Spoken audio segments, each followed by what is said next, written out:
All right, a formal welcome to Kabbalah and Coffee. So today we talk about time. This is a favorite topic in Kabbalah, and it's also a very important topic. By the way, it's important also because we're about to celebrate Passover, which is a celebration of time. Think about it, right? It's every holiday is a mark in time. Okay, so I'll tell you a story. All right, to explain where I'm trying to go with this, let's start with the story. There was once a king who was traveling with his son.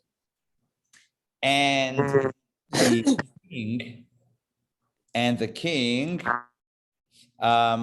king's son got thirsty along the journey. And he was very thirsty. And you know what happens when the king's son gets thirsty? He's got it. The prince is thirsty. The prince has got to drink. We got to hook up the prince with some water. Problem is, this is a time before bottled water and before, this is like before things got really super convenient. We take a lot of things for granted, right? So how do you get water? A well. Well, hold on. One second. Before we get to the well. So the king stops the journey, and he convenes a high-level cabinet meeting with all of the officials, the officers that are with him. And he says, guys, ladies and gentlemen, we have a problem. The prince is thirsty, and we're middle of nowhere. So what do we do? So the head of the infantry says, infantry deals with horses. Is that correct? Yes, possibly. Cavalry. There we go. The cavalry. That's what I meant. The cavalry. The head of the cavalry, the military head of cavalry says, we have some of the fastest horses that are, in the country, in the kingdom, and we'll send horses back to the city quickly to get water and to bring it back to the prince, and it'll be back in a jiffy. The head of the cavalry says that is an offer, a proposal of what we can do to get the prince water. The head of the Corps of Engineers has another idea. He says, I can have my engineers come and we can dig right here or in this area and try to find water and create a well. The king thinks about it, and he says, you know what? If the horses go back and get water, it's only going to benefit my son right now.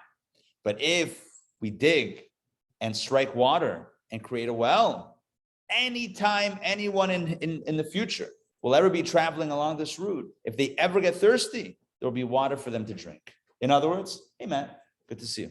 In other words, the better idea is to dig a well. By the way, it's similar to the Hasidic saying. It says about Noah, Noah and the ark, Noah's ark, right? So it says that Noah, he was a tzaddik in pelts. He was a righteous person in pelts. You know what pelts is? It's a Yiddish word. Pelts is like the word pelt. What's pelt?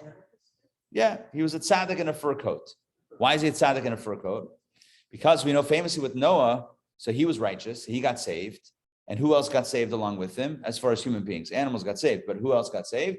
His immediate family. So him and his wife, his 3 sons and their wives, so a total of 8 people. Plus we have a tradition that Og, the giant, also was saved. He held on to the side of the ark, something like that.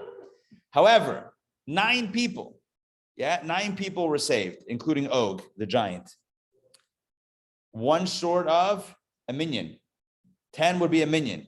And we know later on in history, when Abraham pleads for the cities of Sodom and Gomorrah, he says, if there are 10 righteous people, God, then spare the city. And God says, but there aren't. We know that if you hit 10, it's a critical mass to save a civilization, which means, and how long did it take for Noah to build the ark? 120 years, a whole lifetime, 120 years to build the ark. Yeah.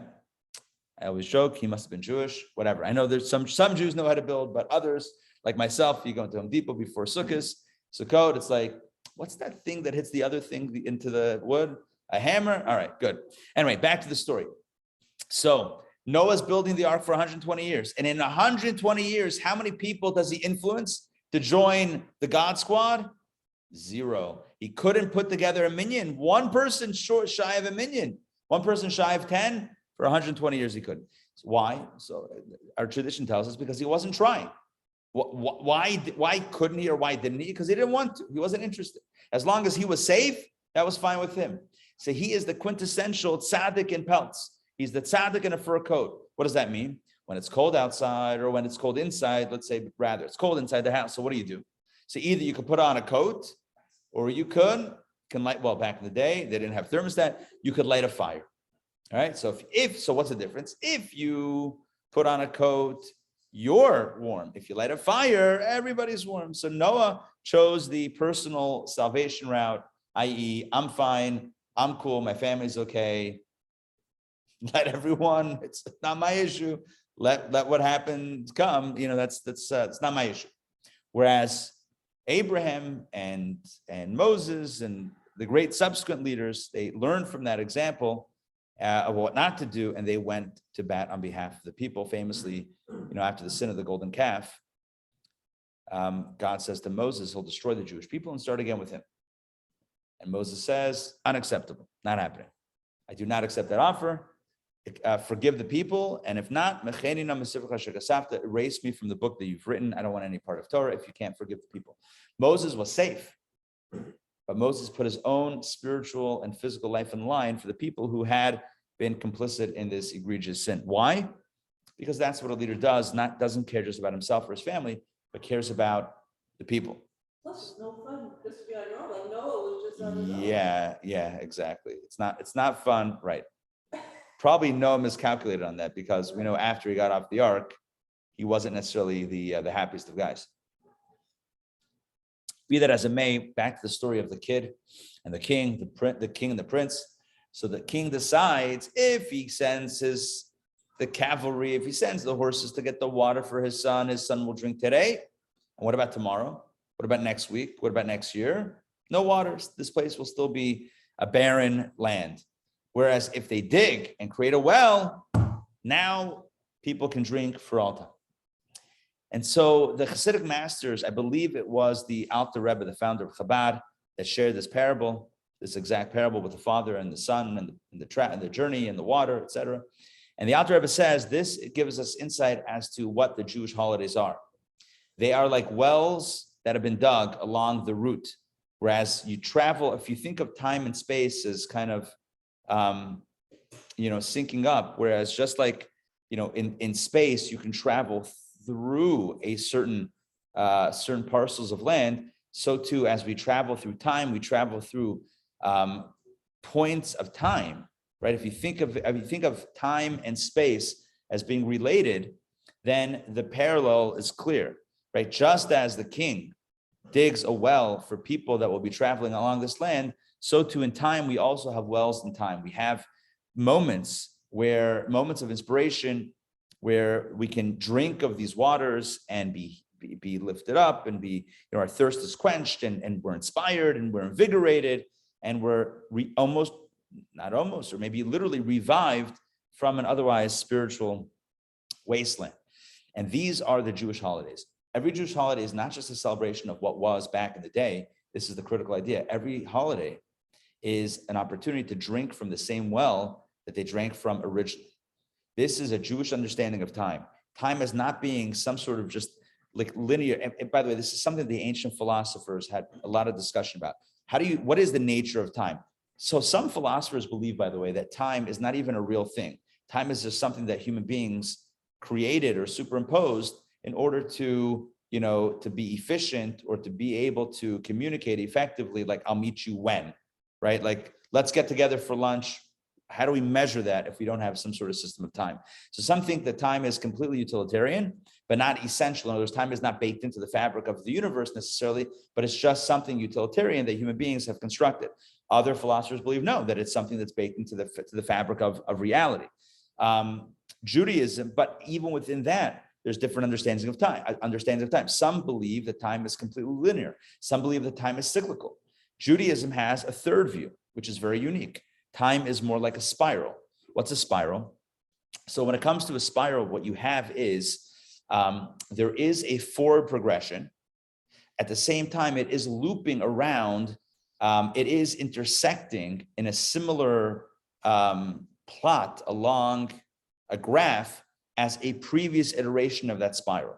So think of a spring or a coil, same thing, right? Think of a spring where at every, let's say when it turns upward, that upward turn at the very top point, however you're holding it, right? The topmost part of that spiral will align with another topmost part of that spiral that happened one cycle earlier, and a cycle before that, and a cycle before that. So what you have is an intersection. At any point along that spiral, you can create a cross section at different points along the line. This is Judaism's notion of time, that time is progressing. There is a forward progression. So it's not just cyclical. Some ancients believe that time is cyclical, same people, same things, same storylines repeat themselves, and really we're not going anywhere. We're not getting anywhere. There's no progress.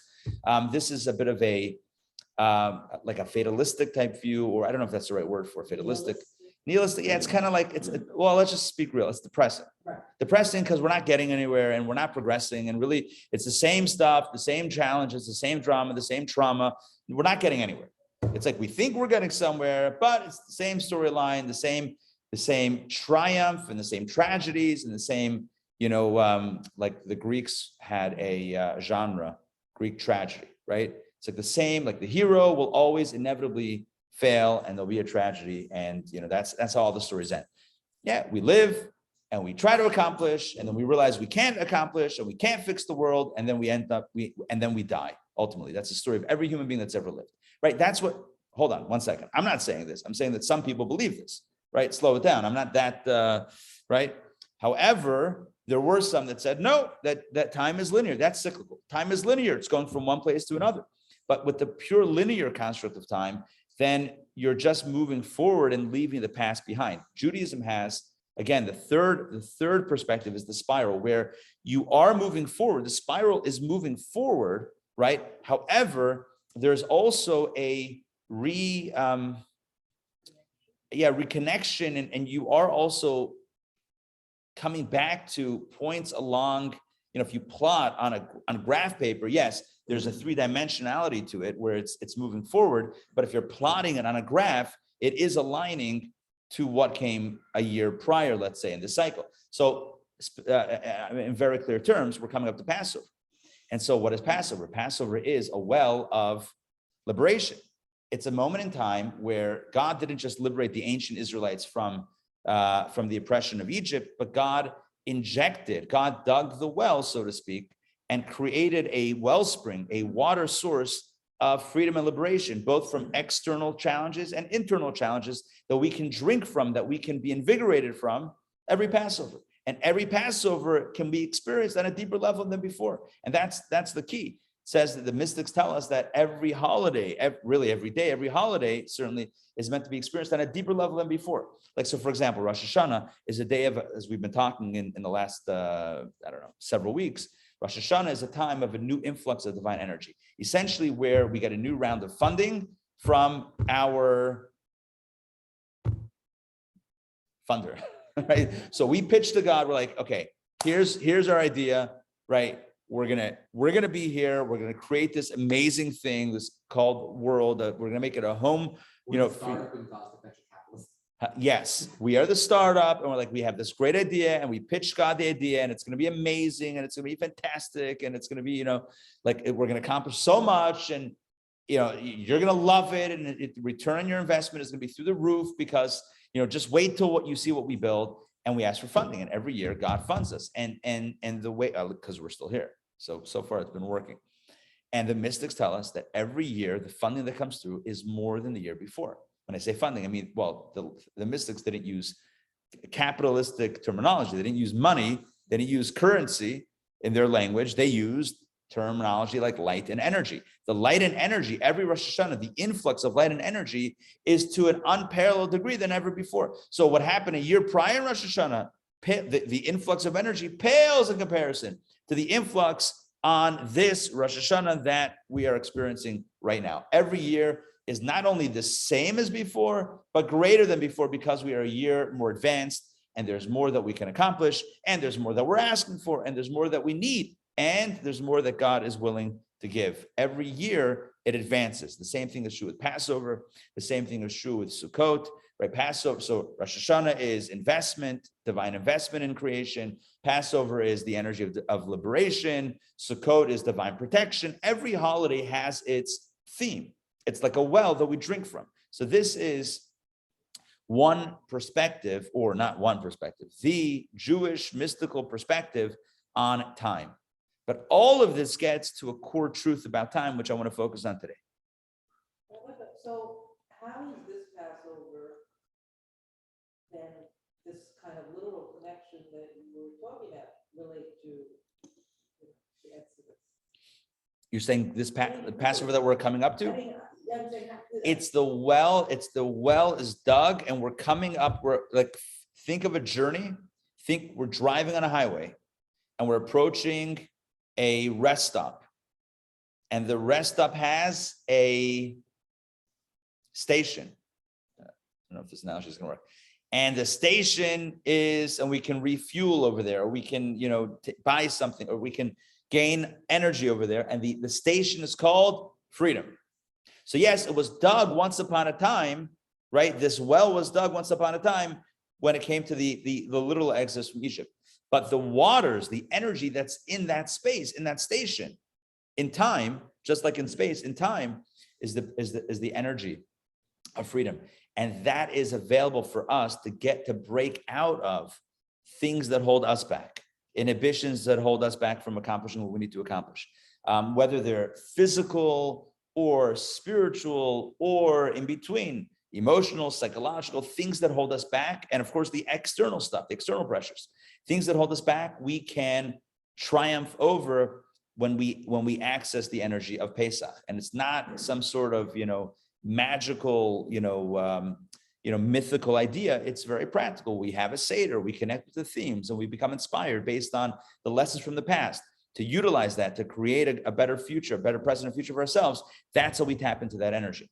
And it requires a little prep, where we got to prepare ourselves for the idea. Look, it's possible when it comes to space, right? As in space is time. So like when it comes to space, you can drive by the exit.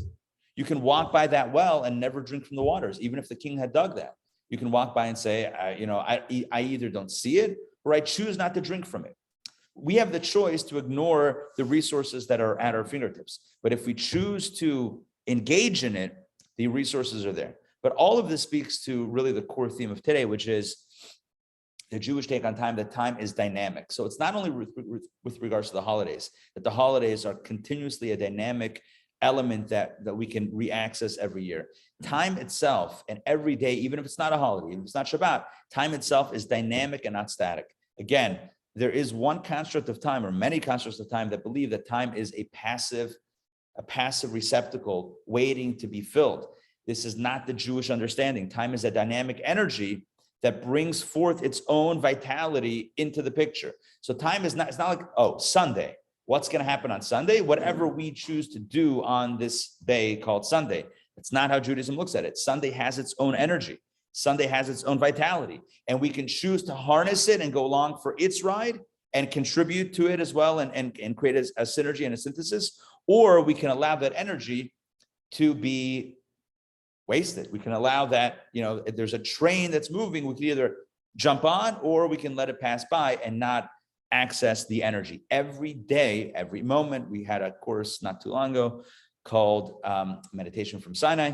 And in the course, we talked about the power of every moment, how not only every day, but every moment, every fraction of a moment, or every moment has its own energy. But we're going to speak today about this segment of time, because Kabbalah has a beautiful insight into the 7 days of the week. By the way, I find it fascinating that the week, I don't believe that there's any other civilization that's known.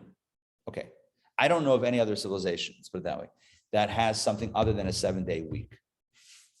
Does anybody know of a civilization, modern civilization, that has a different week? 7 is a weird number. Can we all agree that 7 is a weird number? Yeah, I would say 5 or 10. Give me like a, right?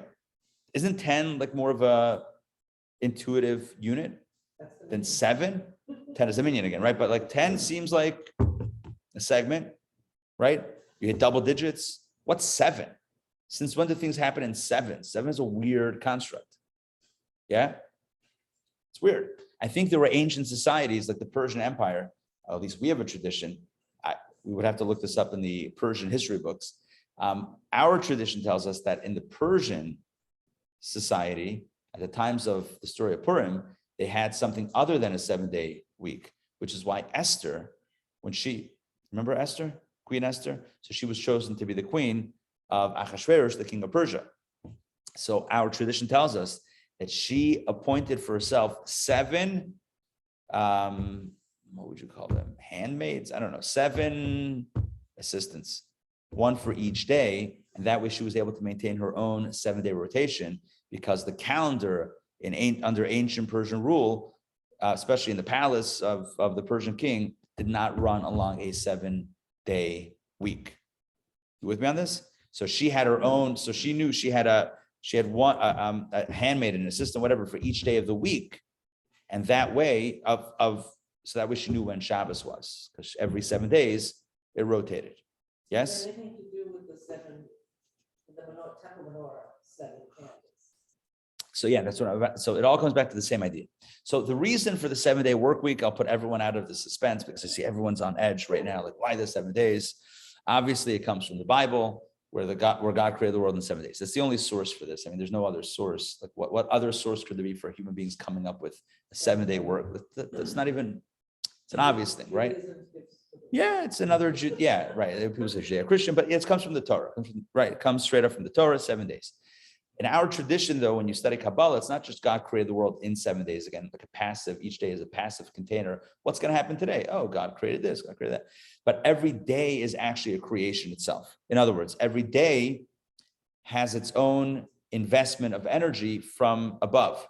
So every day has a unique flavor of energy, and the mystics align these 7 energies with what's known as the 7 midot, or the lower 7 Sphero. So now let's get into some Kabbalah that should be familiar to some, perhaps unfamiliar to others, but let's jump right in. So in Kabbalah, we have a teaching, classic Kabbalistic doctrine of the 10 Sphero, 10 divine emanation energies with which God created creation. 10 energies. Chesed, Gevura, Tiferet, 3 intellectual powers. Chesed, sorry, let me try again. I misspoke. I believe I misspoke. 3, starting from the top, 3 intellectual powers are Chachma, Bina, and Dat. Acronym is Chabad. Chachma, Bina, Dat, Chabad. Then you have the 7 emotional energies, Chesed, Gevura, Tiferet, Netzach, Hod, Yesod, Malchut. So, in English, and I was trying to print out something before and the printer wasn't working.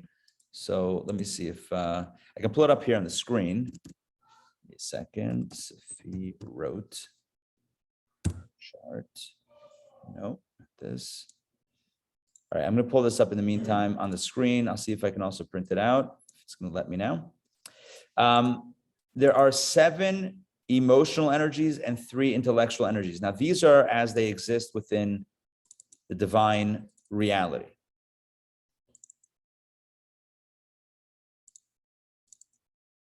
And they also exist within the human being. All right, let's see if this is going to work.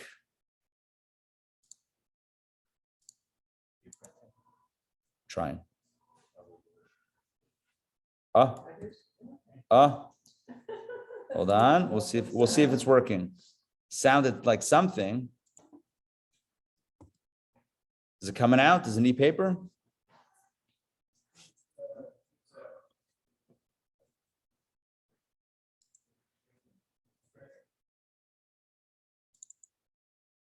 All right, folks, we're just, is it coming out?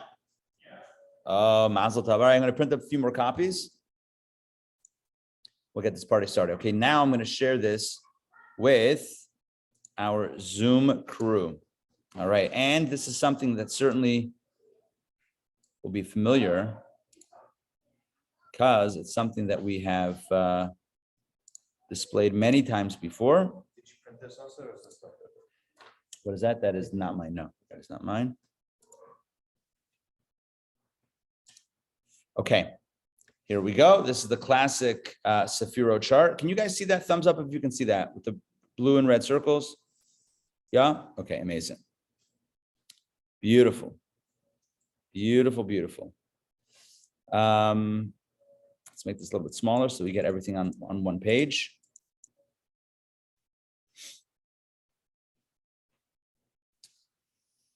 All right, so we have here,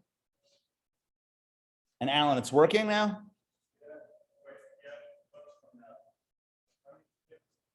I don't know, I should have done 6. Hope not 60. Okay, so we have Chachma, Bina, and Dat, the top 3 circles. And of course, these energies are not actually circles, but they're just depicted as such. Chachma, Bina, and Dat are the intellectual powers. And what we're going to focus on today are the 7 lower energies that are the emotional energies, which are Chesed, Kavura, Tefer, Netzach, Hod Yesod, Malchut. The way we read this is right to left and top to down. So we have Chabad, which is creative intelligence, analytical intelligence, and the idea of focus and connectiveness. That's all intellectual. And then the emotional energies are loving kindness, Chesed, which is loving kindness, which is giving, essentially. Gvura, which is severity, which is withholding. Tefer, compassion, which is a hybrid of the two, giving and withholding, which we'll speak about in a little bit. Netzach, which is ambition, drive, perseverance, etc. Hod, which is devotion, or actually more precisely, humility or yielding. Yesod, which is bonding or connectiveness, and Malchut, which is leadership. These are the 7 emotional energies. Now, these are part of the fabric of existence, the fabric of the universe. They also exist within every human soul. Every human soul contains these 10 energies, which means that everybody has Chachma, creative intelligence. Everybody has Bina, which is analytical intelligence. Everybody has that, the ability to focus on something to the exclusion of other things.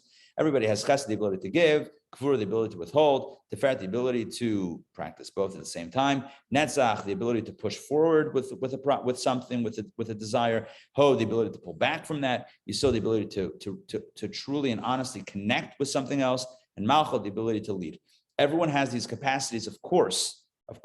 Some people. Everybody's Chabad, but everyone's also Chagas Nihim, right? Everyone's everything.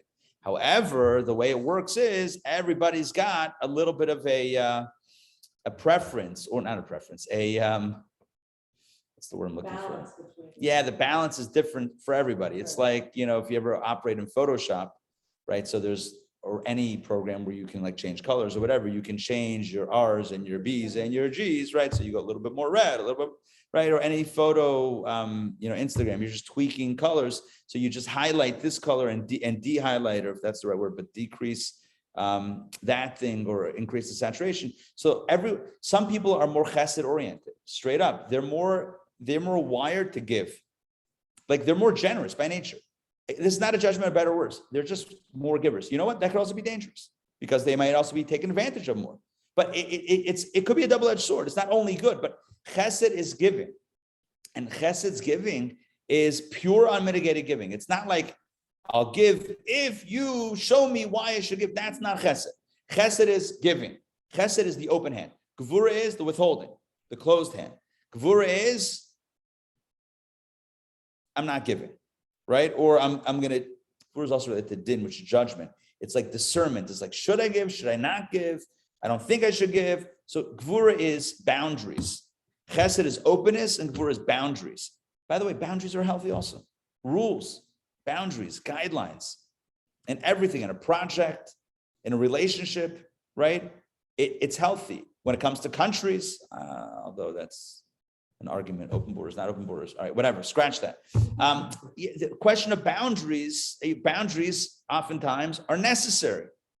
So I just want to, the reason why I'm emphasizing this is because sometimes we think that chesed is good, gvura is bad. It's not so simple. Chesed could be bad and gvura could be good. They're both. They both could be good, they both could be not good. Tiferet, compassion is like this. Tiferet is, it's like Rachmanis. What's Rachmanis? Tiferet is, I'm judging you.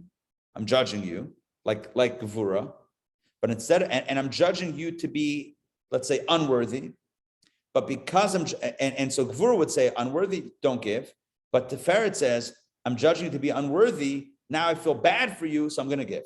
You with me? It's the emotion of Gevura, but the action of Chesed. It's psychological Gevura, behavioral Chesed. You with me on this? Does that make sense? It has the judgment of Gevura. Sympathy, right? What is sympathy? Sympathy means that there's a judgment. Sympathy is a judgment. Sympathy is not kindness. It's different, it's a little bit different. Anyway, all right, Netzach is ambition. That should be pretty clear what that is. That is, I have a dream, I have a desire, I have a goal, and I'm going to see it all the way through. Netzach is the ability to push through obstacles and not let them get in your way. Netzach is the ability that we have to push through challenge and obstacle and not stop until the objective, the goal, the dream is realized. Netzach is incredibly powerful. It's on the right side, along with Chesed, right? Chesed is open and giving, and Netzach is, it's the energy modality of that right side is flowing from inside to outside. It's a flow outward. So Chesed is about love, Netzach is about ambition or drive, but it's all about the flow from inside outside. The left side is all about the flow, the reverse flow. It's from outside within. So it's retreating within. It's withholding. It's closing the hand. I'm not giving. I'm holding back. Hod is on the opposite side of Netzach. Hod is retreat. Hod is I'm going to yield to your vision, right? I have my vision. You have your vision. So Netzach would be I'm going to ram my vision all the way through to the end. Hod is I'm going to yield. I'm going to pull back my vision and allow yours to proceed. Sometimes Netzach is healthy. Sometimes Hod is healthy. Sometimes Netzach is unhealthy. We all know what that looks like, right? Ambition to no end. Ambition to no, right? That means like illegal activity. That means, I mean, in Netzach, if you have a combination, not you, if one has a combination of Gvura, Netzach, I mean, it could be some deadly, like literally deadly combinations here. Hod is great, right? Hod is like, but it's also not good. If forever we yield and we're afraid to move forward and we pull back and we don't have the confidence and drive to push forward, that could also be negative. Okay, so all of that is the first 5 energies. And then Yesod is the idea of bonding or connection, connectedness, which is a unique, a very cool and unique human trait, not exclusive to human beings, but certainly something that we have a unique ability in. Malchut is leadership. These are elements that we'll talk about as we go on. The point here is that these are the 7, well, they're not all emotional, they're emotional and also functional powers of the soul. Chesed, Gvura, Tiferet are more the emotional. Netzach, Hod, Yesod, Malchut are more the functional abilities. I mean, is ambition an emotion? I don't think ambition is an emotion. Ambition is more of it's a drive to get something done. Is it emotional? It's more about functional. Hod also, Yesod and Malchut, these are all more functional as opposed to emotional. So although they're all colored red here, it just means that it's not blue. It's not the intellectual piece. It's more of the emotional / behavioral / functional elements of the soul. These parallel the 7 days of creation. We're going to have inside, we'll get inside our text in a little bit. This is all kind of framing the text that we'll study inside. The Torah says God created the world. The Bible says 6 days God created the world. It doesn't say in 6 days God created the world. It says 6 days God, Sheishis Yamim Asa Hashem, 6 days God made. Not in 6 days God made the world, but 6 days God made. You know what the difference is? Passive or dynamic time. In 6 days means that each day is what? A container. Are you with me on this? A container within each of these 6 days, God created in that. So think of an empty room, right? Think of warehouses, 6 empty warehouses, and you put stuff in the warehouses. What are the warehouses? They're empty. They're empty shells. So that would be in 6 days. In 6 days, God created. That means that each day is like an empty shell. And then God invested, God created, God infused, God put trees and vegetation, God put animals and human beings, God put the sun, moon, and stars. God created those in the space of the 6 days. That's not what the Torah says. The Torah says that 6 days God made. That means that the day itself is a creation. That means that time itself has its own energy. And the mystics say, what does that mean? Sunday is chesed. Sunday, God created time. The time is not, it's not an empty space. The time itself has an energy. And every day's energy is different than the other day. And they they reflect, more than reflect, they are these 7 energies. Sunday is chesed. Monday is gvura. Tuesday is tiferet. Wednesday is netzach. Thursday is hod. Friday is yesod. And Shabbat is malchut. Each day of the week, there's a different energy there. But first, the story. The story is not exactly where we're going with this, but I have to tell the story anyway. One of my sons reminded me of this yesterday, and it's actually Friday night. It's a beautiful story. Tell a story about a father who has 3 sons, and he has a business, very successful business, and he's getting to retirement age, and he is trying to figure out who to give the business to. Which son? His 3 sons. So which son should he give the business to run? So he figures he's going to do a contest to figure out which one has the most seichel. You know what seichel is? The most seichel is not smart. It's more of like, ingenuity, whatever was the most seichel. So he decides to create a contest. And what's the contest? He will speak. I was reminded this with warehouses. He has 3 warehouses. He's going to give each son a week to fill the warehouse. Sorry, he maybe had 1 warehouse. 1 warehouse. He's going to give each son 1 week to fill the warehouse as much as he can. And whichever son fills the warehouse the best, the most, that son will get the business. Okay. So week 1 is for the oldest son, and he has a week. So Sunday morning, and the son was already in construction. He had his own construction company. He brings trucks with earth, and he packs the earth into the warehouse. He packs it floor to ceiling, and it's gewaldig. Comes along at the end of the week. The father comes, opens the door, checks it out. Oh, very good. You filled it very well. Excellent. Okay, they clear it out and take some time, obviously. And then the second son has his opportunity. He was an accountant. Okay, so he fills the warehouse with papers, boxes and boxes of papers, right? He fills it, stacks, and for a whole week, he's filling it. Trucks are coming in and forklifts and everything. Nope. End of the week, the father comes, says, oh, very good. You did a great job. Now it's the 3rd son's opportunity. They clear out the warehouse, 3rd son's opportunity. And Sunday arrives, no activity. Monday, Tuesday, Wednesday, Thursday, Friday, no activity, nothing, garnished. At the end of the week, everyone's like, I guess he doesn't want it. Like, what's he doing? So they all gather, right, as they do for this inspection at the end of the week. And they open up the warehouse door, and it's pitch black inside. And the son says, everyone come in and close the door. He pulls out a candle and lights it. And with that candle, the warehouse is filled with light, fully. And the father smiled and said, you got the job, you got the business. And it's a parallel for life, right? Like everyone has an existential yearning for something. There's a hole inside of all of us. And the question is, how do we fill it? Some of us fill it with possessions, that's the dirt. Some of us with money, that's the paper. But ultimately, that's never gonna feel like it's satisfying.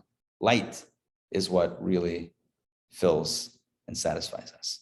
All right, that was a PSA for light. But back to our story. So every day has its own unique divine energy. Every day has its own sphera. There's 1 sphera. There's 1 energy per day. So Sunday is chesed, which is kindness. Monday is gvura.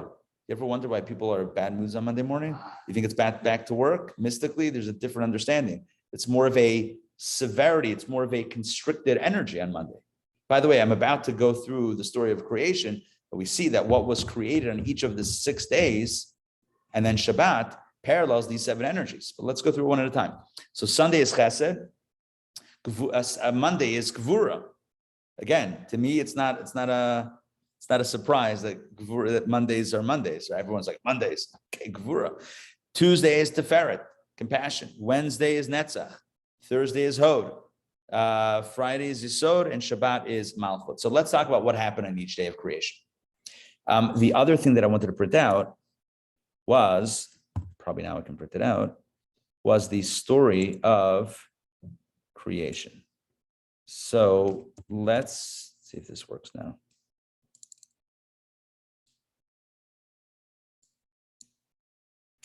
All right, I'm going to pull this up on the screen, and it sounds like we got action over here. All right, so we're going to go through very quickly the story of creation. This is from the opening of the Torah, Genesis 1, straight up, first chapter of Genesis. This is the beginning. By the way, favorite joke, one of my favorite jokes, the Torah, where's the first mention of baseball in the Torah? Bereshis, in the big inning. The big inning. I know, it's terrible. It hurts me more than it hurts you. Okay, Alan, thanks again. We have you on printer duty here today. I appreciate it. It's each one is 2 pages double-sided, and they're not for whatever reason, they're not stapled. So just everyone should get two copies. No, I have it on the screen. I'll just read it for everybody. Okay, so we're not going to do a deep dive into this. It's mainly a quick review of what was created on the 6 days of creation, and then what happened on Shabbat. So here we go. So the Torah says, right in the beginning of God's creation of the heaven and the earth. So the earth was astonishingly empty, and darkness was in the face of the deep. So what does God create? Verse number 3. And God said, "Let there be light," and there was light. Okay, so that's the first. So what's created on day 1, which would be Sunday? What's created is light. Light is synonymous with chesed, because what is light?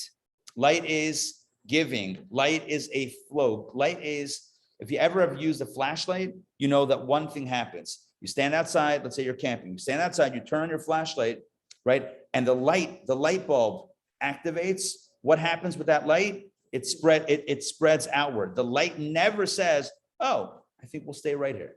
The nature of light is to spread outward. Chesed is about something, an energy, whether it's an energy or resources, whatever it is, it's what I have inside being shared or spread or diffused outside.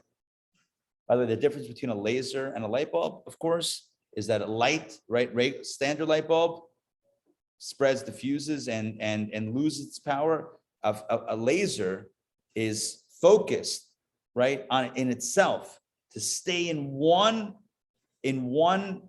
beam, so that it has a much further and much more potent reach, which is also a lesson in life about how we spread ourselves thin versus focusing like a laser, but that's for another time to really focus on, shall we say. But anyway, the point of light is chesed. Sunday, so light, here's my point. What's created on the day is not by happenstance, but it reflects the energy of the day. So Sunday's energy is chesed. It's no surprise that what does God create on that first Sunday of existence, on day number 1? Light, because light is the ultimate form of chesed. Let's continue. What happens on day number 2? Take a look at verse 6. And God said, "Let there be an expanse in the midst of the water, and let it be a separation between water and water." God made the expanse, and it separated between the water that was below the expanse and the water that was above the expanse, and it was so. Basically, what God does on day number 2, which is Monday, is separate the lower and upper waters. Separation. Separation is creating boundaries. You with me on this? You're separating. You're saying, this is here and that is there. You're creating distinction. You're creating definition. You're creating separation. Separation is never pleasant. Separation is always painful, even if it's necessary. Separation is painful. That's the nature of separation, right? The nature of separation is the nature of essentially creating a wall, creating a no. It's basically placing a block between one thing and the other thing. It's not one big kumbaya. It's saying, no, this has to go here and this has to go there. It's being organized, and organized requires discipline, which requires the ability to say no. It's not only saying no to somebody who's asking something. I don't mean in a simplistic way. I mean, you're creating a boundary where this stays here and this stays there. We're being very organized. If you organize your time, right? So you have to say no to other activities in that time. That's the way. That's what it means to be organized. It means that this time will be focused exclusively on this activity and not on everything else. That requires saying, or requires discipline. So Gvura is. So what does God do on the second day? Discipline. This water is here and this water is there.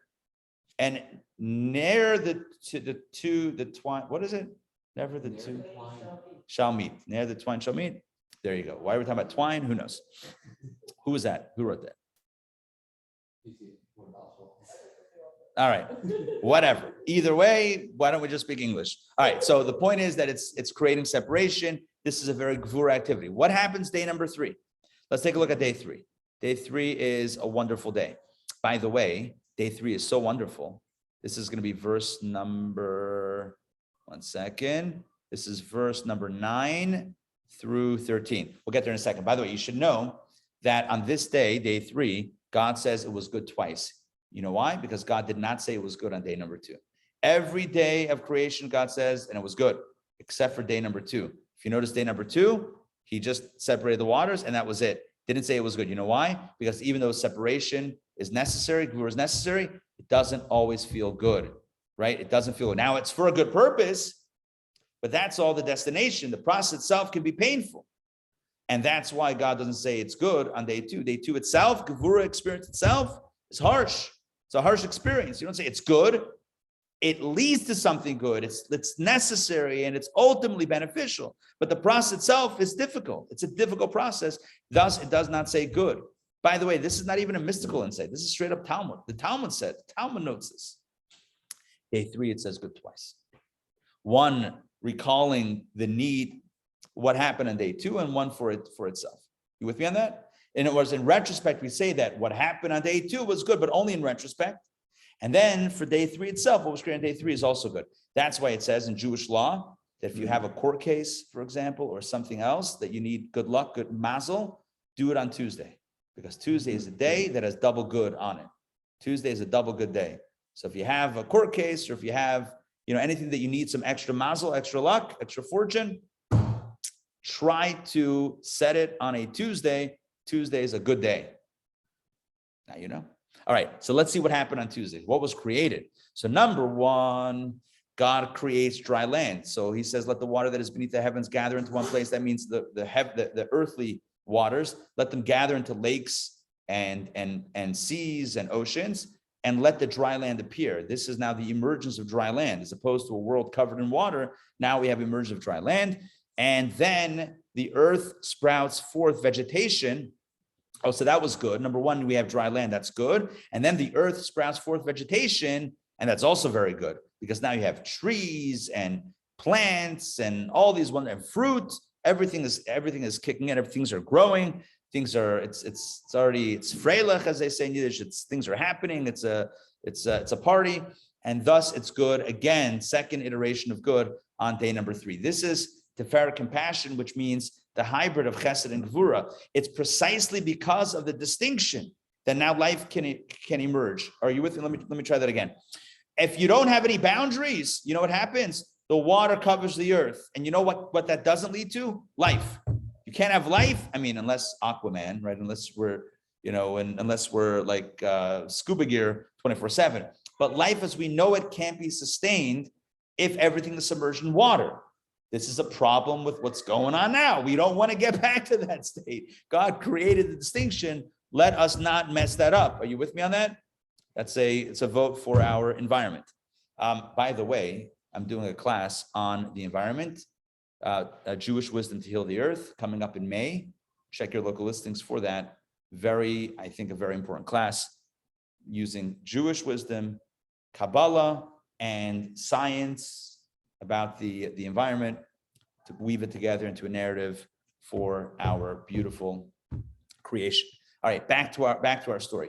So the story is like this, that, and this is kind of what I was saying before, that it's through gvura that you can truly have sometimes chesed. It's only through gvura, through distinction, that you can actually get what you want and you can achieve what is necessary. So when you have the separation of the oceans and lakes into defined spaces, and that allows dry land to emerge. So on the one hand, it's limiting the waters. On the other hand, the limiting of the waters is actually precisely allowing dry land to emerge and vegetation to sprout, which is a good thing. So that is where we see how it's not just chesed, which is, the lines are blurred. It's not Gvura, which is just simply separation or withholding or withdrawing. It's Tiferet, which is compassion, which is Rahmanas. It's kind of like, it's the hybrid of both. It's the distinction, but it's the benefit that comes from the distinction itself. Does that make any sense? Sort of. Yes? No, I feel like I should probably check in. I've done a lot of talking. Does it make sense? Sort of. Yes. It's a swirl. It's a swirl. It'll make sense eventually. It makes sense eventually. Okay, light spreading forth is chesed. Separating, creating distinction is gvura. Creating a distinction in such a way that it now produces life, something greater than before, is the idea of tiferet. It's the blessing that comes through the gvura. So it's a hybrid. Like on the chart, how you see how it's taking the energy from both. So you have a little bit of severity, a little bit of withholding, but also a little bit of giving as well, because now the earth it's not just as a completely harsh experience, it's also giving forth vegetation. It's creating the seeds of life, literally and metaphorically. And that is what happens on day number 3. All right. Now that makes sense. Okay, good. All right. I have a question about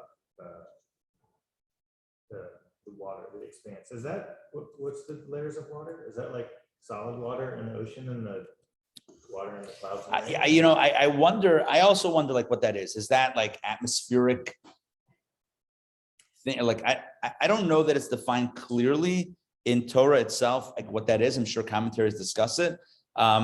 Is it simply the clouds? I don't know if it's just the clouds. I think that it's a little bit beyond that. It's like the atmosphere or something. Like the phases of nature, like ice, water. Could be, yeah.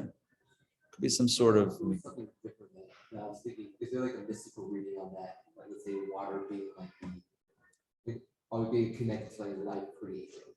That like the water, the world water is called. Like there's something like not necessarily literal water, but thinking more like a mystical reading on what the water. Look, I mean, we can definitely understand the waters below, the waters above in a mystical way, but this is also on a practical level. We're talking about like lakes, oceans, rivers, seas that are then distinguished from higher waters. Now, it could be, I don't know. I wonder that also. I'm sure it's in commentary somewhere, defining what that is exactly.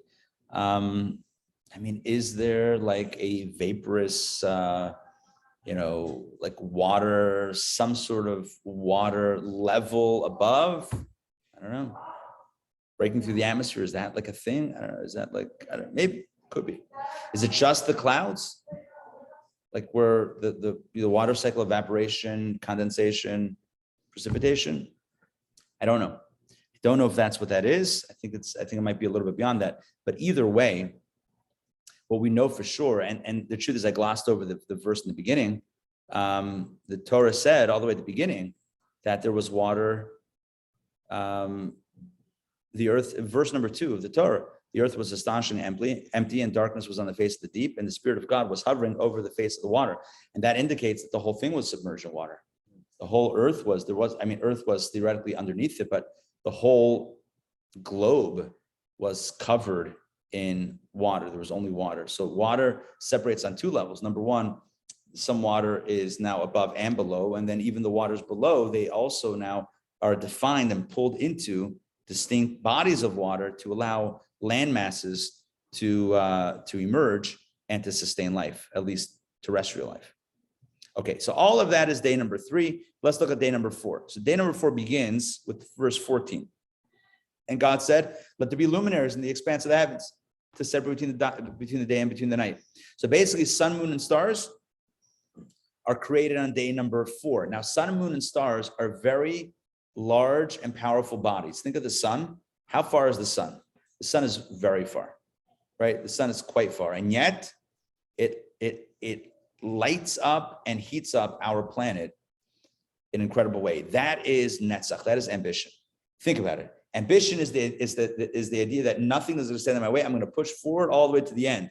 The sun, man, oh Manischewitz, man, that sun keeps on pushing through all that expanse of space. It's a big light that pushes all the way through to get to our planet. In other words, like oceans and grass and trees and other forms of vegetation, all the stuff that we read about before as being created, all of that stuff is more, I would say, localized energies. We're talking now about the sun, moon, and stars. Those are very large bodies that have a lot of, if we could attribute like a human quality, have a lot of determination and perseverance to get through the expanse that exists between us and them. Hod, what happens on day number 5? If you take a look at day 5, we have verse 20. God says, let the water swarm, a swarming of living creatures, and let fowl fly over the earth. Basically, what's created on day number 5 are the small creatures, fish and birds, and basically fish and birds. That's what's created on day number 5. In the language of our tradition, it's smaller creatures, right? You have like macro entities like planets and suns and stars and all that stuff. That's created the day before. That's created on day number 4. Day number 5, you have now much smaller creatures. And that represents the smallness of Hod. Hod is, again, shrinking. Hod is the idea of, I'm going to withdraw and allow someone else's opinion to rule the day, or to rule this day at least, right? I'm gonna shrink, I'm gonna withdraw. I mean, Gvura is withdrawing, withholding. Hod is emotionally kind of like pulling back to allow some other energy to spread forth. And this is, at least on some level, intimated with the small creatures that are created on day number 5. Day number 6, of course, we have animals and human beings. Let's focus on human beings. Human beings have, as I mentioned before, I kind of left a little, what do they call it? Not a breadcrumb, a little, what do they call it in software when you put in like little Easter eggs. Easter, look at that, timely reference. This time of year, 'tis the season. So that little Easter egg I dropped before. A little Passover egg and salt water, exactly.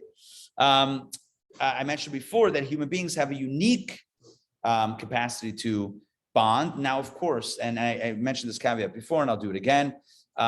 Yes, other forms of life and animals, etc., also bond and connect. And there's powerful connections between different creatures and animals and their species. Whether it's within the species or whether it's like, let's say, like a dog and a human being, there's a very unique connection and bonding. And yet, and the truth is, if that's the case, Dayenu, because on the 6th day, animals and human beings were created, which both have the ability to bond with each other. You with me on this? We've all seen Tiger King. I'm kidding. It's not about Tiger King, right? But there's all like, we can bond with humans, animals with animals, animals with humans, right? It's all about bonding and connection, which is unique to, I guess, what we would call sentient life. Whereas, do trees bond with each other? I mean, I'm sure on some level, but not in an obvious level, right? I have 2 trees in my front yard. I have a peach tree and a plum tree. Are they schmoozing when I'm not looking? They might. But we know human beings, we connect. We know animals connect. Animals and humans connect. So day number 6, God created creatures that can have now empathetic, deep connections with each other. Thus, it is the energy of Yesod. And again, the point over here is that why are these creations created on those days? Because the energy of the day dictates as such. Are you with me? They're not just empty warehouses or empty containers within which God created this or that, but the days themselves have their own energies. Sunday is chesed, therefore obviously light is created. Monday is gvura, obviously some separation is happening. Tuesday is tiferet, obviously, right? We have separation that's leading to something good. Sunday, Monday, Tuesday, Wednesday. Wednesday is netzach, ambition. Obviously, big things are being created. Big bombastic suns and stars and planets are being created. Day number 5 is Hod. Here's devotion, but a holding back or a shrinking of self. Obviously, small creatures are created. Friday is Yesod, a connection energy. Obviously, what's being created are beings that can connect with each other. And finally, on Shabbat, nothing is created. And in doing so, God reminds us who's in charge. Malchut, right? Who's the boss? Who's the king? But it's also a little bit more than that. It's a day in which we stop creating and stop trying to change things and accept what is. The true mark of a leader, as we've discussed many times, the true malchut, true leadership, is not telling other people what to do, but truly allowing the best to come out, helping the best to come out from everyone around you. So if you're the leader of a team, right, true malchut is not telling your team what to do. It's not bossing your team around. It's creating an environment that the best qualities of the members of your team can come out. It's cultivating the best from within. It's not imposing rules from without as much as it is. Now, sometimes you need structure, obviously, to create that, Gvura, Tiferet, etc. But Malchut itself, pure Malchut, is not dictatorship. It's rather allowing a platform for cultivation, cultivating the best ideas, bring out the best from your team. The greatest leaders are the greatest listeners, not the greatest dictators, at least within the Jewish and Kabbalistic idea.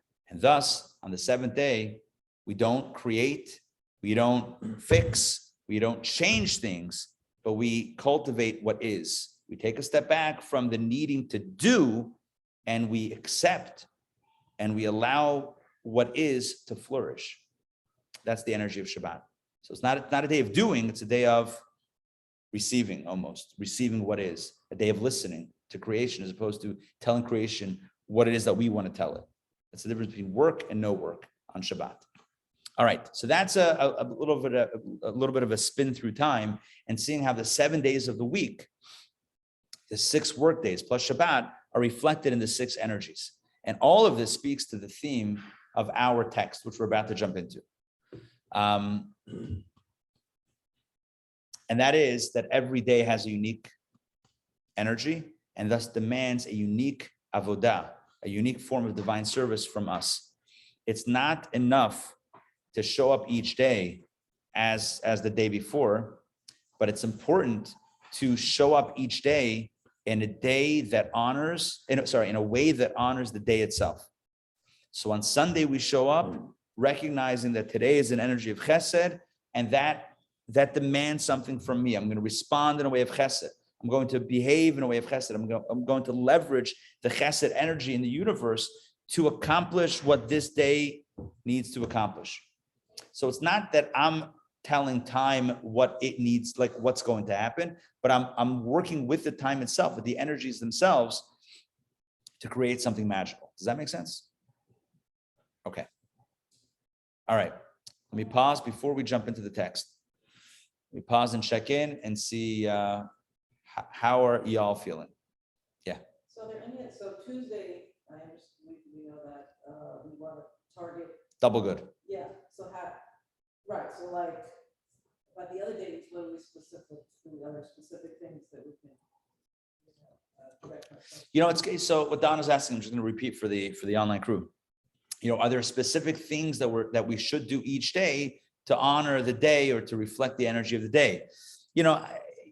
I don't know if it's broken down in Kabbalah on that level. Like on Sundays, make sure to visit, Rabbi and Zaidi and give them a hug.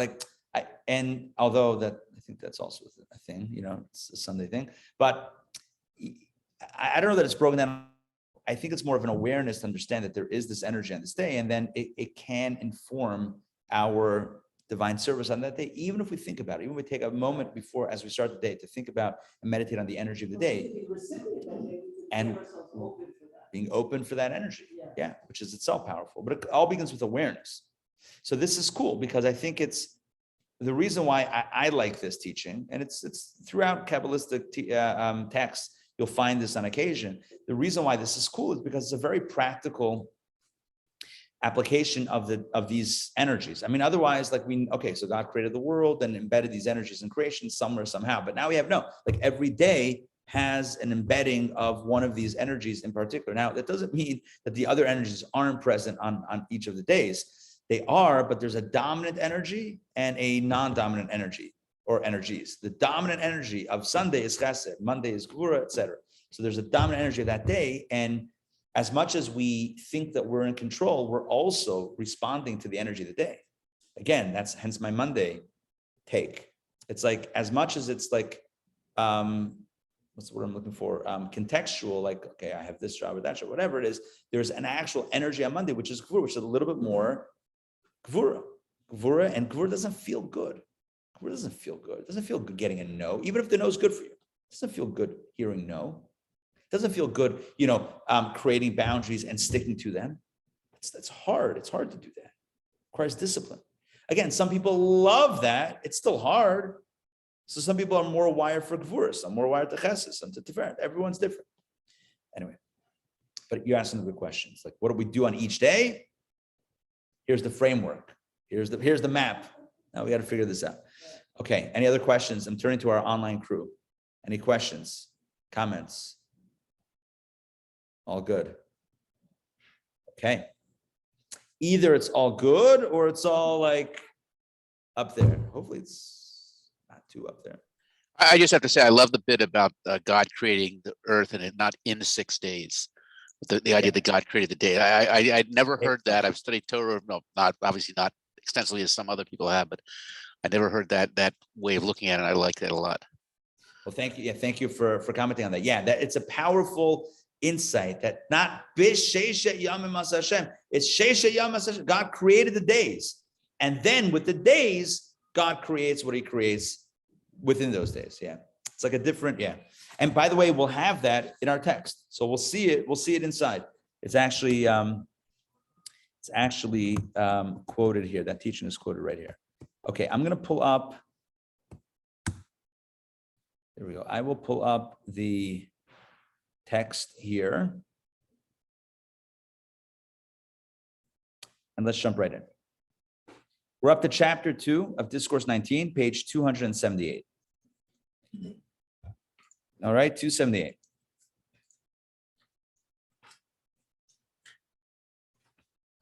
And the opening caption or header, is 6 days you shall labor in body and soul. One of the agendas of our text is to figure out what happens on Rosh Hashanah, what happens the rest of the year. Like if we're judged on Rosh Hashanah, if Rosh Hashanah is determining what happens for that year, then why do we need to show up every day? It's like, hold on, I prayed on Rosh Hashanah, I heard the shofar, I did my apples and honey, right? We believe that God blessed us with a good year. Great. So are we done? Like Jewishly, spiritually, like on any level, are we once a year and we're done? No, there's something that is necessary every day because every day is significant. And this explains why that's so. Here we go. So again, page 278, chapter 2. Now we can understand the daily judgment. In other words, that there's not only a once a year judgment, but a daily judgment, as noted by our sages in the Talmud, Rosh Hashanah 16a, that man, it doesn't mean man gender-wise, but humans are judged every single day. Now, here we go. It is written, 6 days you shall labor and do all your work. It says in Exodus, right? 6 days you shall labor and do all your work. And it also says, for 6 days, God made the heavens, the earth, the sea, and all that is in them, and rested on the seventh day. By the way, this quote, Exodus 20, verse 9 and verse 11, this text comes from the 10 Commandments. So it's a pretty popular text. This is the 10 Commandments, commandment number 4 that talks about Shabbat. It says 6 days you shall labor to do all your work. Why? Because 6 days God made the heavens, the earth, and the sea, and all is in them, and rest on the seventh day. The Zohar is a classic of Kabbalah, mentions that on every day its work was performed. Every single day its work was performed. And again, very like a little bit obscure what that means, but we're gonna break it down. Likewise, regarding man's labor in the 6 days when you shall labor and perform all your work, every individual Jew has his work for which he was created and for which his soul descended. In other words, every single, here it says Jew, but of course he's speaking to his audience, but what he means is every single human being has their work to do on that day. Just like the Zohar says, on every day its work was performed. That line, I glossed over before, let me break that down. The original is B'chol Yoema Avid Avidite. On every day, its work was performed. What does that mean? Every day had work that could only be done on that day. Sunday, of course, God created light because it's chesed. What else is He going to create? Separation. Why would the day is not about separation? It's about giving. It's about unmitigated expansion. That's what light is. Light is unmitigated expansion. That's exactly what happens on Sunday. So every day, its work was performed, meaning its work that's relevant, that's appropriate to that day. That's what was done on that day, right? And the same thing is true for us. The same thing is true for us that every single day there's work that demands from us to be done on that day. Every day there's something that needs to be done on that day because of what that day is. Let's continue. It is also written, the happenings to be for, all right, the translation here is a bit of a complicated piece here. I'm not happy with the way they translated this because it really doesn't make any sense, but nonetheless, I'm going to read it as translated and then we'll get to the insight. The happenings to be formed in future days, to him, they are the same. There you go. All right. There obviously, clearly. Now we can break it down a little bit. The happenings to be formed in future days, to him, they are the same, which kind of means that whatever happens in the future, maybe to God, future and present is all the same, or maybe whatever happens doesn't really affect God because God is beyond being affected by our actions. We can learn it many different ways, but here is the mystical interpretation. The purpose of all of the days that were formed and given to man, given to the human being, is in order that for him, the one into them, again, still not making much sense, but that man elicit the one with his service. And now let me just explain.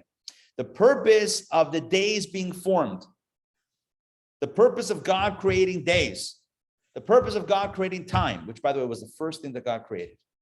First thing God created before heaven and earth, before this, God created the concept of time. How do we know this? The first word of the Torah is Bereshit, in the beginning. That the word beginning is the beginning of time, because there's no concept of beginning if there's no time. Are you with me on this? You can't have something an antecedent, or you can't have something before or after if you don't have a construct of time. So the fact that we say in the beginning, right? In the beginning, there's this happened first, and then this happened. That doesn't exist in a realm beyond time. In a world beyond time, in a universe beyond time, you don't say the word beginning. Beginning only exists. So in the beginning, God created time. And then he created space. So just so you know, the point here is that why did God create days? Why did God create time? In order that we introduce the one into them, one with a capital O, in other words, the one God into them. Our job is to bring divine awareness, divine consciousness into time and thus into space, because one is evocative of space itself. Why? Echad. Let's continue inside. Echad, the Hebrew word for one, it's also the last word of the Shema, right? Shema Yisrael, Hashem Elokeinu Hashem Echad. Hear, O Israel, the Lord is our God, the Lord is one. Echad, one, is an acronym. Echad is comprised of 3 Hebrew letters, Aleph, Chet, and Dalet. Aleph represents the blessed Ein Sof, master of creation. Aleph, by the way, the word Aleph also means master. In Hebrew, Aleph, like Alufo Shel Olam, the master of the world, Aleph means master. So Aleph represents the blessed Ein Sof, which is the blessed infinite energy, master of creation. Chet, the second letter of Echad, Chet, 8, the numerology of Chet is 8, represents the 7 heavens and earth. 7 expanses of heaven and earth. Daled, the third letter, again, Echad is Aleph, Chet, Daled. Daled, 4, the numerology of 4, represents the 4 directions. So you have Aleph, the master of the world, God. Chet, the vertical expanse of existence, earth and the 7 heavens above it. And Dal represents kind of the lateral expansion, 4 directions. So this in general, the word Echad in general refers to space. Days in the Psalm refers to time. This was a verse from Psalms, right? So days refers to time. Man's service then, putting all the pieces together, and in English, it doesn't really work so well. I mean, it works, but it's hard to follow because it's English. It works much better in the Hebrew. Man's service then, our job, our task in life then, is to bring together time and space and unite them both with God. In other words, to take a moment of time and our space on earth and to bring divine consciousness into that time and into that space. Your work, right? Your work, which is the quote from Exodus above, is the task imposed upon man, the purpose for his soul's or his or her soul's descent. In other words, the verse says 6 days you shall labor. The 10 Commandments says 6 days you shall labor and do all your work. What work should we be doing? What, going to the law firm or going to the business? What kind of work? 6 days, right? God says in the 10 Commandments, 6 days you shall labor and do all your work. What's God telling us? To get a job? The 4th commandment is about Shabbat. But it doesn't just say rest in the 7th day. It says, no, 6 days a week you shall work. And on the 7th, why does it tell us 6 days you shall work? Why is that a commandment? 6 days you shall work. We'll figure it out. Just tell me that I shouldn't work on the 7th day. You understand the question? The fourth commandment is ostensibly about Shabbat, cessation of work on the seventh day. So it should say, on the seventh day you shall rest. That's it. Just tell me seventh day to rest. Don't tell me 6 days you shall labor and do all your work. And then in the seventh, it almost makes it sound like the 6 days are also part of the commandment. 6 days you should work. The seventh you should rest. It sounds like both are part of the commandment. Why is 6 days you should work a commandment? According to Kabbalah, we understand it. Because we're not talking about the work of going to our day jobs. The work that we're talking about is bringing divine consciousness into our world, into our time, into our space. That's what it means. 6 days you shall labor and do all your work. What work? The work of infusing divine consciousness into our reality. The job of marrying heaven and earth, the job of bringing divine awareness into an otherwise solely materialistic environment. That is the work that we're meant to be doing throughout the 6 days. And But we do that on Saturday even more so. right, but we accept the divine as opposed to feeling the need to impose it. I'm going to close that door for a second. Right, so 6 days a week we say the world is broken, the world is messed up, and we need to introduce divine awareness into it. And on Shabbos we're like, you know what? This is a garden already. It's a beautiful space already that we're meant to cultivate and bring it out from within. So that's the difference. The difference is, are you working from outside in or inside out? Masculine, we spoke about this yesterday at the Shabbat service, right? Masculine and feminine energies. A masculine approach, again, not exclusive to men versus women, but the masculine approach is, it's broken, I'm going to fix it. It's that outside in. Whereas the feminine approach is more about cultivating what's already there. Okay, so we have the fourth commandment. That's really the focus here, right? The fourth commandment says, 6 days a week, you shall labor and do your work. And on the seventh day, Shabbat, etc. So the question is, what do you mean 6 days a week? Why is God telling us to work? We need God to tell us to go to work? It doesn't have to be. God should tell us not to work on the seventh day, to work. So clearly, it's not just about going to our day jobs. It's telling us to do another form of work, which is the spiritual work. And 6 days you shall do your work means that each day has a unique form of work. Although collectively, generally speaking, every day we're meant to bring heaven to earth, right? Bring heaven down to earth. Every day we do so in a different way. Sunday is different than Monday, is different than Tuesday, etc. Every day has its own unique flavor. Rabbi, can I ask a question about the devoid? Is that at all related to the negative commandments? Say it one more time. Sorry, I was reading. Devoid. Yeah. Is that at all related to the negative commandments? Could be.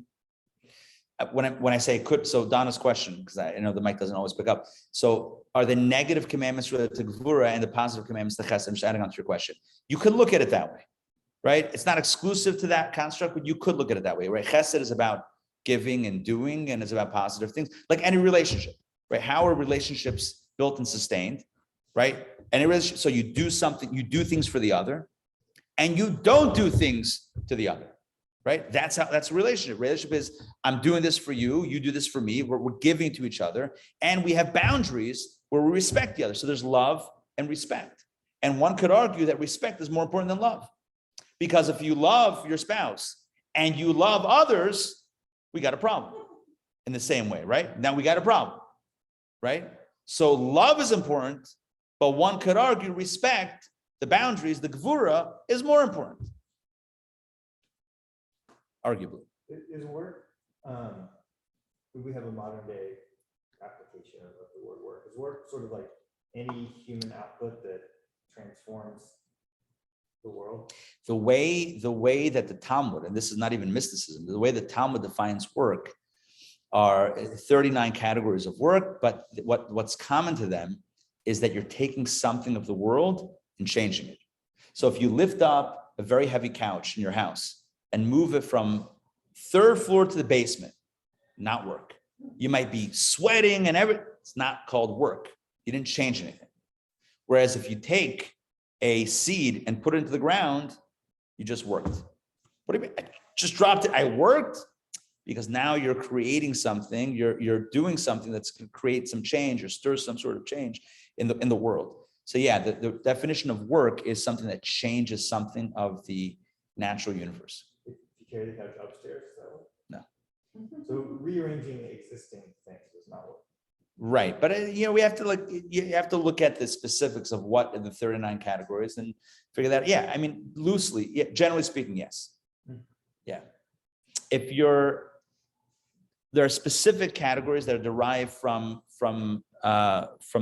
the biblical verses in the context that are general categories of work that have subcategories, but generally speaking, all of the forbidden labors on Shabbat are about creative forms of work as opposed to just manual stuff. Although they also include manual. It's not manual labor, but it's something that's about changing something. Creating, I guess. Creating, Yeah. right, creating. And on a very simple level, it's because on this day we acknowledge that we're not the creator. 6 days a week, we put on our creator hat, right? Like, I'm also a creator. On the 7th day, we acknowledge that only God's the real creator. We're just repackaging. So we stop, we take a break, and we acknowledge the source of creativity, of creation. Okay, so every day of the week, the goal, the objective is to, every day of the week, the goal and the objective is to bring heaven down to earth, is to bring a divine consciousness into our time and into our space, right? That convergence of time, really, there's 3 elements: time, space, and spirit. And the idea is to converge all 3, right? To bring God into time and space really means to converge time, space, and spirit and energy, right? Time, space, and spirit, those 3 dimensions should converge so that in this time, in this space, there's something higher that is being introduced into this experience, or something holy or something divine or something, uplifting that is happening in this context. So that's the convergence of all 3 into this one reality. And this is true every day of the week. But as we'll see, as we've discussed, there's something unique that happens every day. Every day there's a unique inflection or unique way in which this is manifest. I see we're at the time, but we're just going to go for another few minutes. Give me another few minutes so we can just get through the 6 days. Here we go. Bottom paragraph on 278. This task must be performed day by day, strenuously, with labor of flesh and labor of soul. In other words, we have to really put ourselves into it. So 6 days you shall labor. When the Torah says 6 days you shall labor, that means that every day must have its share of the divine service according to the nature of that day and its significance among the supernal Sphirot. And that's exactly what I did in the intro, is to explain what that was, right? So every day we're supposed to do our avodah, do our service, serve God, or bring heaven down to earth, so to speak, in a way that uniquely honors the energy of that day. So these are the Sphirot, the 10 energies, but specifically we're referring to the lower third, 2/3, 280. Okay, page 280. Let's jump in. The first day parallels Chesed. Sunday, first day, day 1 parallels Chesed, which in divine service would be love of God. Oh, maybe he defines it right here. Look at that. You're asking, so what do we do Sunday? Boom. We focus on love of God. Well, that's in the brackets. Focus on love, but of course, in a spiritual context, it's love of God. The second day, Monday, is Gvura, which represents awe or fear as a method of service. So Sunday, we exalt in loving God. Monday, we exalt in awe or fear. It doesn't mean fear. Literally, it means respect, reverence for God. Third day is Tiferet, which transposed into terms of service means contemplating the beauty of the King by combining Chesed and Gvura and love and awe. In other words, what the expression is, Le'estakola bi'ikara de malka, to gaze at the beauty, or to contemplate the beauty of the King, to think about the grandeur of God. That resplendence of beauty is the focus in the meditation of Tuesday. So Sunday is love. Sunday is love. Monday is reverence. Tuesday is beauty. By the way, Tiferet, which we translated here as compassion, is also harmony, and it's also beauty. Tiferet is related to the word yofi, which means beautiful. Tiferet is, think about a painting. Paintings are usually, I know modern art is different, but usually beauty is usually when you have an amalgam of colors, when you have a mix of different things. Harmony is beautiful. Why? Music is beautiful when you have multiple sounds coming together, an orchestra, harmony, symphony, etc. So it's with art and music. It's when you have perspectives, you have a diversity of perspectives coming together. That's something beautiful. You have one opinion. It's one opinion. It's not beautiful. It's not harmonious. So this is the idea, to look at the beauty of the king, which means to recognize the diversity of God's creation, to recognize through the diversity of creation, the greatness of Hashem. Okay, that's Tuesday. Wednesday, the fourth day, it's Netzach, sorry, excuse me. In service, it means aroused aggressiveness to destroy and uproot even the most subtle of the undesirable. It means on Wednesday, we're supposed to look within and find the subtle negativity and root out the subtle negativity. So Netzach remembers ambition. It means going to the end. That means, like in business, not letting anything fall through the cracks. It means I'm not going to get derailed by the little splinter that I didn't sand down. I'm going to make sure that all my ducks are lined up, all right, all the T's are crossed. How many cliches can I throw into one paragraph of conversation, right? But that everything is where it needs to be. And divine service, it means to look within and make sure that every subtle negative element is also addressed. Therefore, on the fourth day, he says, the luminaries were placed in position in the heavens. In a deeper sense, this refers to the light issuing from the sun God. Now, slow down. We're not calling the sun God, by the way, right? But it's a metaphor, right? Slow down. This is not Judaism, right? It's a metaphor, right? Just like the sun is the source of light, God is the source of life. So it means that the light issuing from God that repels and destroys even the most subtle of the undesirable. When the light shines, right, you can see. If in darkness, that's when negativity can fester. When the light shines, that's when you can root out the negative. That's day 4. That's Wednesday. Let's continue quickly. Day 5, Thursday. The 5th day is Hod, glory, which in service means to meditate and comprehend the magnificence of the glory of his kingdom, and then be awed by it, right? So Hod is the idea of kind of that humility. So when you think about the greatness of God, then you'll feel humble, as is understood from the entire creation. When meditating on how numerous are your works of God and how great are your works of God, you think about the greatness of God and how big and how grand creation is, then you feel smaller in that space, which is Hod, the idea of shrinking a little bit. The 6th day is Yesod, foundation, which in service means that he is one in heaven and on earth, the unity of Mamal Kalam and Sod Kalam, and that means the idea of connection. We said Yesod is connection. I spoke about this on a human level. We can connect with others, or connect, animals can connect with each other.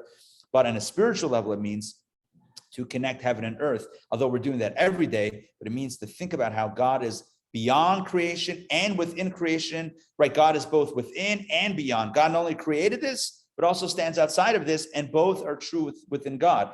And then we connect both the immanent energy and the transcendent forms of energy of God, known as Mamali and Sovev in Kabbalah. And finally, and that's it, because he doesn't talk about Shabbos. He talks about, because Shabbos, we're more passive. We embrace, we accept the beauty. So let's continue. It is known that all of the midot combine, that means all the energies combine with the emotional sphero, combine with each other, and this is their perfection. In other words, chesed has gevura, and each one has the other elements within it, and that's the harmony within each one.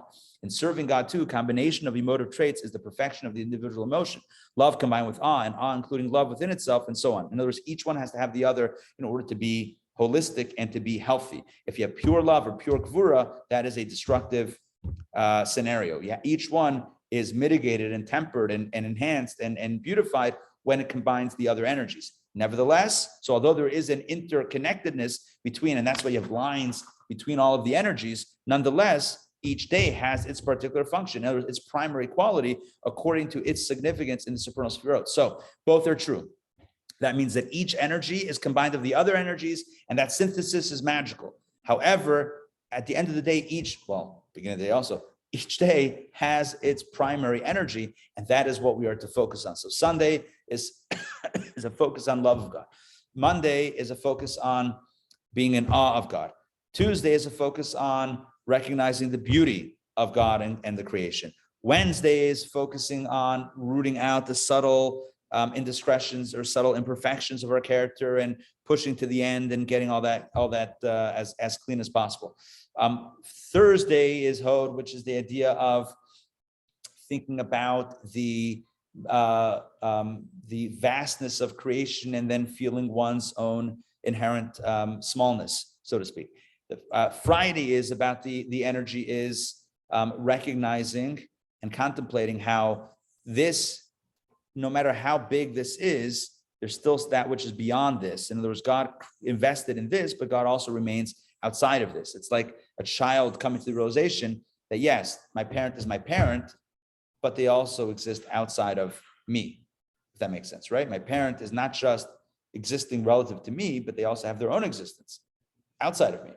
They existed before me, right? So they have their own identity, even as they're, so God is not just the creator of heaven and earth, God also is beyond this. And then we think about how those two fuse, how God even beyond cares about within, and even within also has elements of beyond. That's what Friday is about, that type of meditation. And then of course, Shabbat is the day of rest. But his point here, not to lose the plot, the point here is that every single day asks of us to summon forth a unique form of divine service, a unique form of spiritual integrity to activate the energy, or to honor the energy of that day. And in doing so, we live full days and a full life.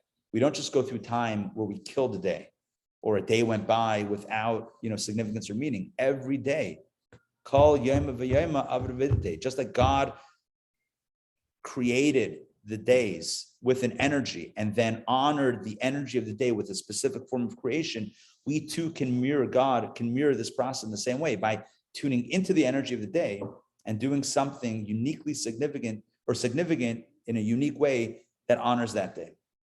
And thus, our days are full. And so it's not just once a year, Rosh Hashanah Yom Kippur, that we're connecting with God and we're channeling the energy from God, or we're asking for what we need, but every single day we do so in a way that is unique and significant. So one thing that hopefully jumps out, off the page from all this, and there's a lot of ideas that we shared today, but hopefully the one thing, I guess the one takeaway that I'd love for you to take away from this is not to blur the lines between days. I know the joke is, COVID, like 2 years, like who knows what happened. And yes, that's normal, but Judaism holds us to a higher standard, and that, or to more intentional standard, mindful standard. And that is that every day should be honored. We shouldn't allow a day to go by, just like a lost day or a wasted day. Every day. And it's not like you can make it up tomorrow. It's not like, okay, I didn't do, if you look at days as empty containers, right? And then you think of your task list. So I have like 100 things to do. So either I could do 50 today, 50 tomorrow, or I could do all 100 tomorrow and do nothing today. Who cares? That's the perspective before this class. But hopefully now we know that it's not just days are empty containers and I could do the 100 things either today and tomorrow or just tomorrow. But no, every day has an energy that needs to be tapped into, that's waiting for us to access, that's demanding of us to respond to it in a certain way. And if we miss today, that's not coming back. Adam dayeg al damav, ve'enai dayeg al yamav. Classic Jewish saying: a person worries about their money, but not about their time, not about their days. Damav einam oisrim. Ultimately, money doesn't help. V'yamav einam chosrim, and the days never come back. So when we prioritize, right, time or money, right? Oftentimes we put money over time. But as Judaism teaches us, money only goes so far. Every day is infinitely precious. That day can never come back. So let's focus on the day. You want to use modern terminology, modern like lingo. It's about being present every day, being present in every moment. Seize the day. Seize the day, carpe diem. Maybe that's not so current, but that's, it's Roman 2,000 years ago. But right, it's the idea of being present, being, mindful and present and in the moment, not being distracted.